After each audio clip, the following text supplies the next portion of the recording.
MAGA news for those who missed the last Summer Games Fest. During the Summer Games Fest, this idiot, goddamn, the image didn't load. This idiot stood on stage during the Splitgate section and insulted a bunch of game devs, and he wore a hat. Yo, shout out to goddamn Hero with the sub. You said that's somehow another L for PS4 niggas?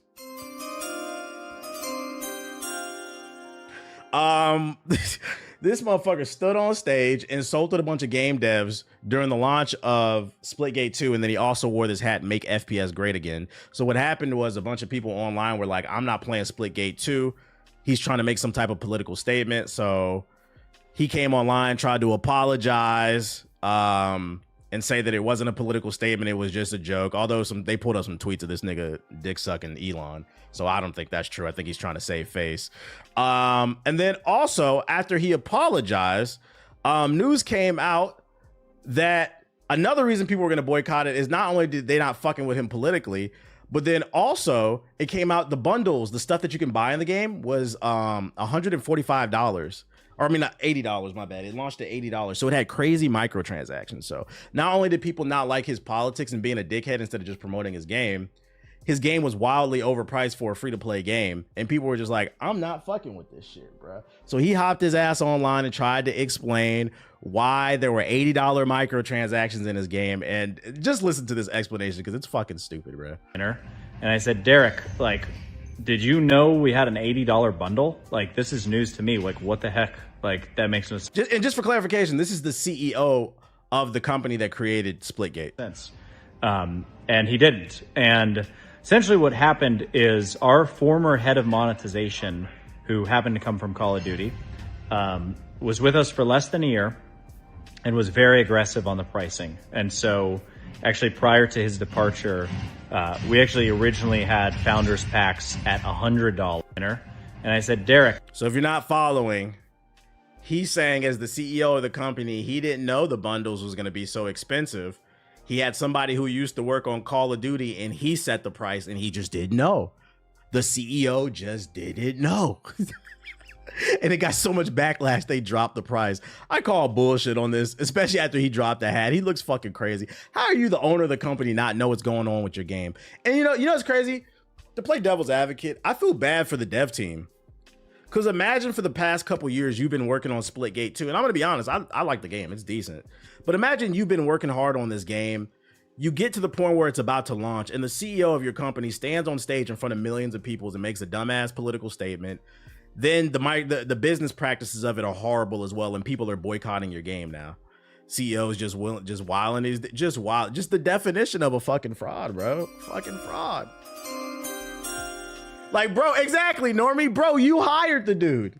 You knew what he was about to do. You thought you could get away with it, and because you can't, now you're saying, oh, I didn't know. So I think it's corny that he stood on stage and threw a bunch of games under the bus to promote Splitgate 2. But then when his game got in trouble, he also threw one of his developers under the bus. He said it was some Call of Duty guy. Didn't you just stand on stage and talk shit about Call of Duty? Matter of fact, I think there were some tweets about it too. Splitgate 2 developer doubles down on their criticism of Call of Duty. They stood on stage and criticized Call of Duty. And then they say, somebody tweeted, make FPS great again in reference to the hat. And he said, which Call of Duty does your team make again? I can't tell. This is a PR disaster. You're talking shit about Call of Duty, but then you hired one of them to be on your team. So you was trying to make that Call of Duty money, man. You're a fucking fraud. In 4K caught, man. In 4K caught. So I don't know what's going to happen to Splitgate 2. It's unfortunate because it is a good game, but there's a lot of people online that are not fucking with it because he on some goofy shit, bro. He's on some goofy shit. Think, Mark. Think. Yeah, that's that karma. What else I got for you? Oh, a scathing article came out in regards to the development of Dragon Age Veilguard and why it didn't turn out the way that it did. And this dude summarized it. Send Potato. It says, Jason Schreier has released a scathing article regarding what went wrong with Dragon Age Veilguard's development. Here are the highlights. BioWare was under immense pressure to succeed after the failure of Anthem and Andromeda with Veilguard to stay afloat. That's obvious. The original concept was smaller and a single-player experience. The original game was called Dragon Age Dreadwolf, from what I remember, before they changed the name. EA forced the team to pivot to a multiplayer live service format in 2017. So they wanted to make a single-player traditional BioWare adventure. TBH, here's a fun fact. But they wanted them to make a multiplayer live service game, the EA executives. Does nothing to them. You have to shoot to kill them. Only city with more powerful roaches than Gotham is Cleveland. Those roaches can only be contained in the Phantom Zone, like General Zod. Yo, shout out to Halfway Okay for raiding the stream. I appreciate you. I appreciate you. So yeah, they wanted to put multiplayer, but they didn't want to do that. The creative director resigned after finding out they wanted to force them to make a multiplayer game.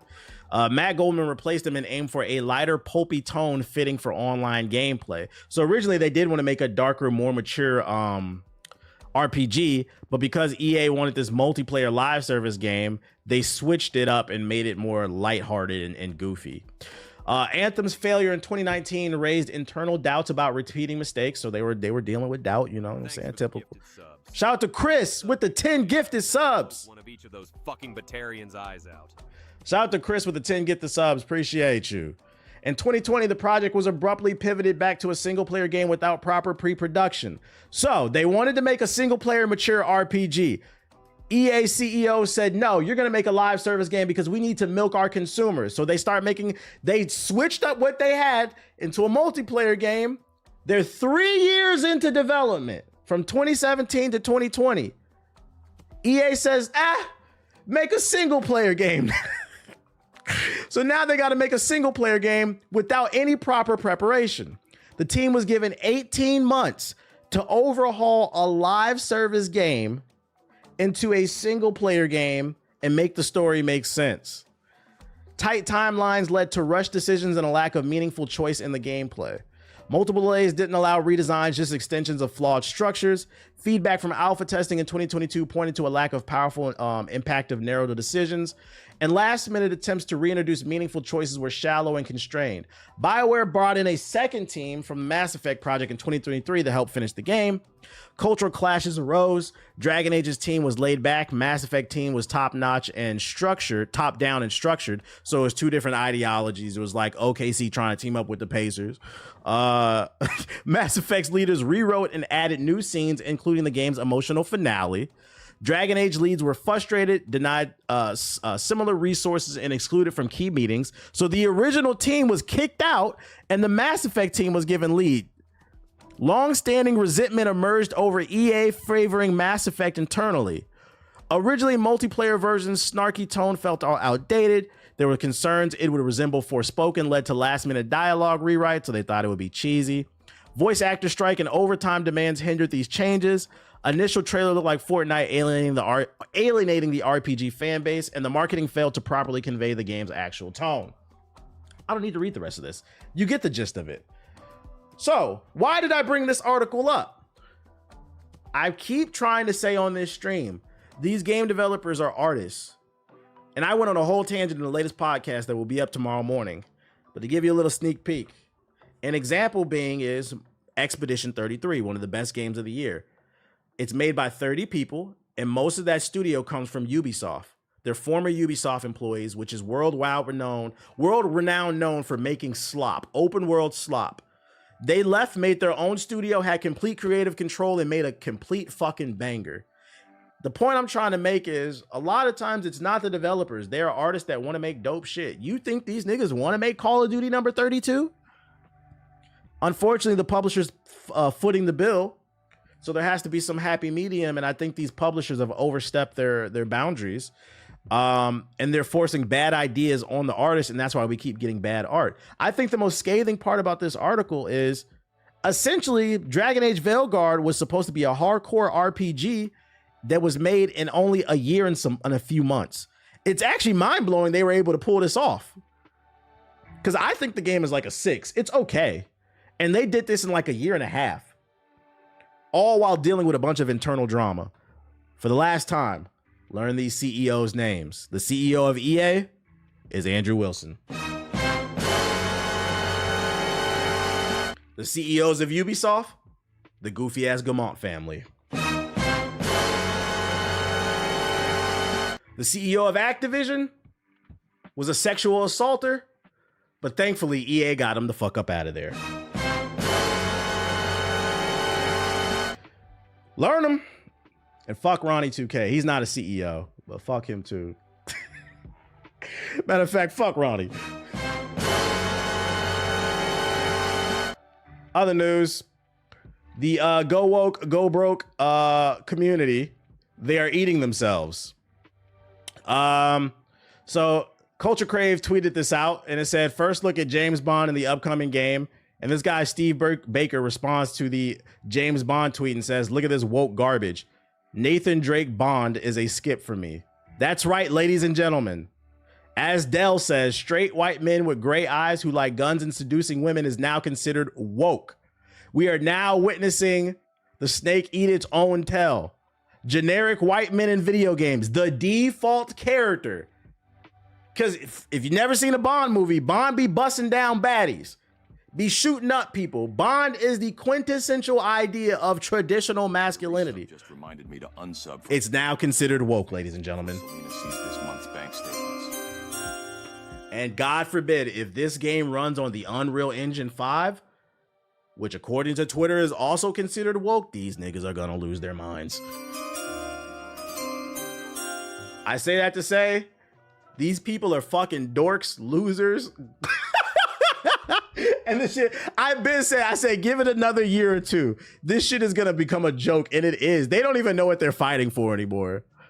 You get some bitches, bro. A bunch of desert dick ass niggas just sit on the internet now. Yeah, Bond is considered woke now. Generic white men, guys. So if you're a generic white man in my chat, shout out to you. You guys are considered woke. Everything World War woke, guys. World War woke. And then keeping it in the realm of woke news, during the Summer Games Fest, a Wu-Tang game was announced. It's called Wu-Tang Rise of the Deceiver. It looks like it's an action adventure beat 'em up with like Wu-Tang music. Don't quote me on that. I need to see more gameplay, but it looked pretty cool. It was one of the standouts from the Steam, from the Summer Games Fest. Well, Twitter didn't like that.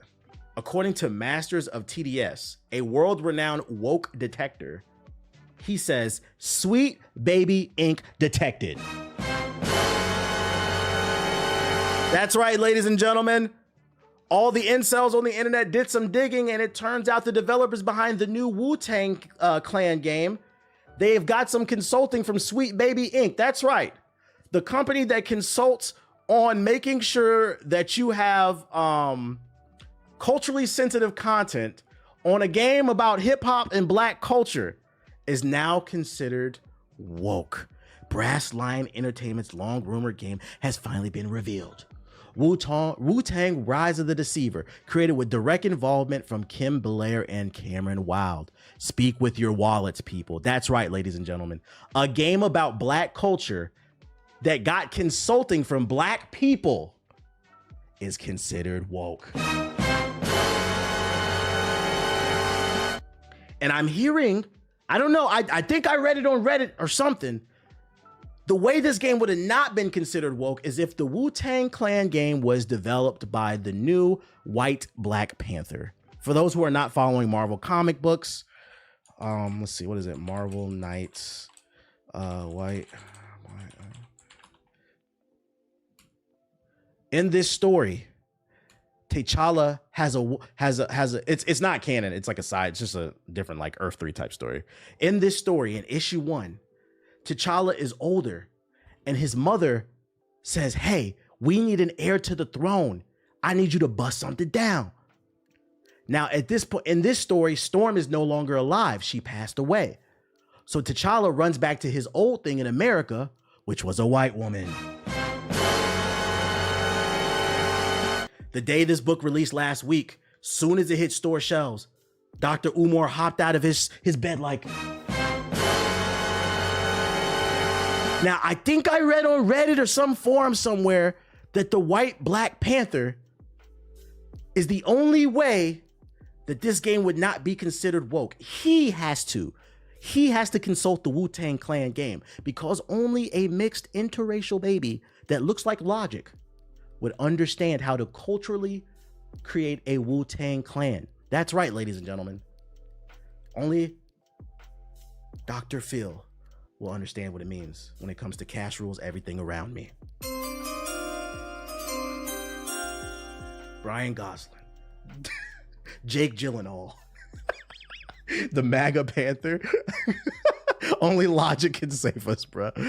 Have they been calling the White Panther woke? The only people that are like super up in arms about the White Panther people are the people that don't actually read the comic, because technically he's not white. He's mixed. They just made him look like this. Also, I don't believe this nigga gonna live. It's only chapter 1 that's out. It's 6 chapters. We'll see how this story ends in 6 months. I'm keeping an open mind. And also it's contextual. But like a lot of people have been using it on Twitter that don't read comic books as like a gotcha moment. They race swapped. How do you feel? How do you feel? It's not even canon and whatever, bro. The Oreo Panther. So yeah, the woke community, the go woke, go broke community, they are eating themselves.